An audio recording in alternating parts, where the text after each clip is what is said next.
तो नमस्कार, आदाब, सत श्री अकाल दोस्तों। मैं उमेश दीक्षित फिर से लेकर आया हूँ उसी कहानी का तीसरा भाग। तो चलिए शुरू करते हैं। काल प्रिया का उदय। रिया की आखिरी रिकॉर्डिंग में सिर्फ एक बात सुनाई दी थी, अब मैं अकेली नहीं हूं, वो जाग चुकी है। गांव में हड़कंप मच गया। राय बहादुर की हवेली फिर से चर्चा में आ गई, लेकिन अब डर सिर्फ अनन्या से नहीं था। अब नाम लिया जा रहा था एक ऐसी आत्मा का जो किसी को कभी भी नहीं छोड़ती।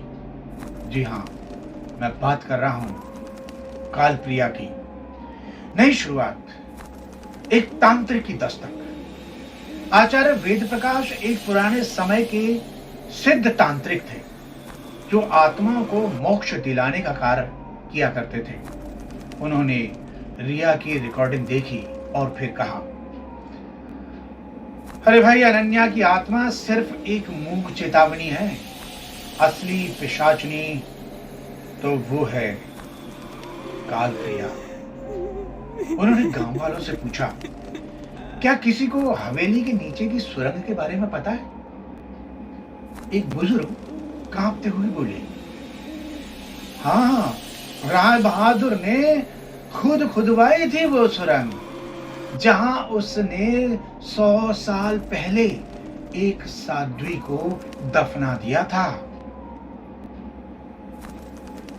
वही साध्वी आज काल प्रिया बन चुकी थी।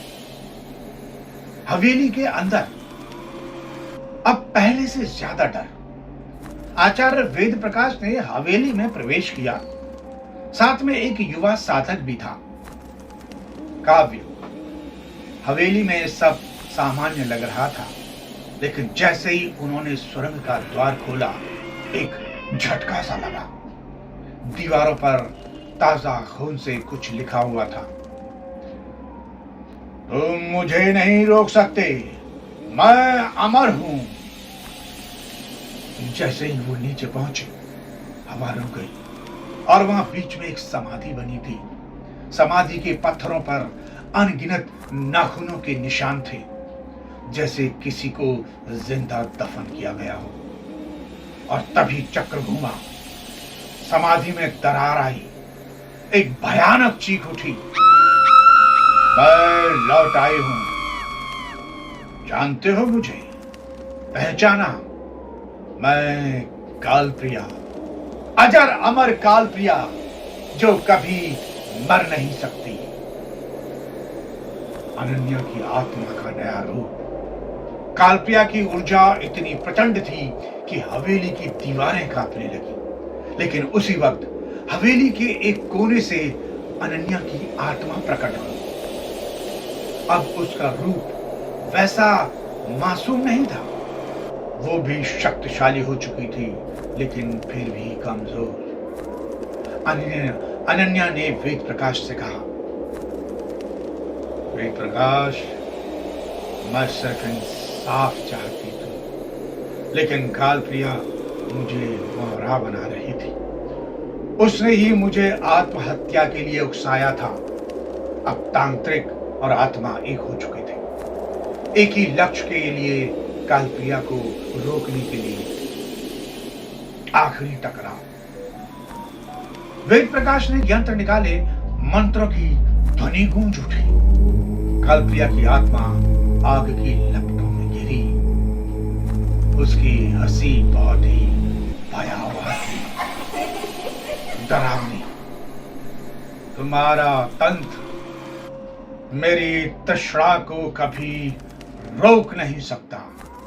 लेकिन तभी अनन्या ने अपना आत्मबल इस्तेमाल किया और खुद को कालप्रिया के भीतर समाहित कर दिया, ताकि वेद प्रकाश अंतिम मंत्र पढ़ सके। जी हाँ दोस्तों, एक जोरदार विस्फोट हुआ, हवेली की छत पर गिर गई। अब अचानक सब शांत। अंत या एक नई शुरुआत। गांव वाले बोले, हम सब खत्म हो गया, लेकिन लेकिन 3 दिन बाद गांव के मंदिर में एक औरत आई। चेहरा छिपा हुआ था, आंखें चमकदार, और उसकी हथेली में एक पायल थी। वो पायल पता है किसकी थी? वो पायल अनन्या की थी। उसने पुजारी से पूछा, ये हवेली अब किसके नाम है? कालप्रिया फिर से लौटेगी या किसी और शरीर में समा चुकी है? कहानी अब एक नए मोड़ पर है। तो हम यहीं पर अपनी कहानी का समापन करते हैं और आपसे ये आग्रह करते हैं, अगर ये कहानी तीसरा भाग आपको अच्छी लगी हो तो कमेंट बॉक्स में जाके कमेंट जरूर लिखना, जो भी आपको आपके दिल में आए, और लाइक करना, सब्सक्राइब करना और बेल आइकन जरूर दबाना। धन्यवाद, शुक्रिया।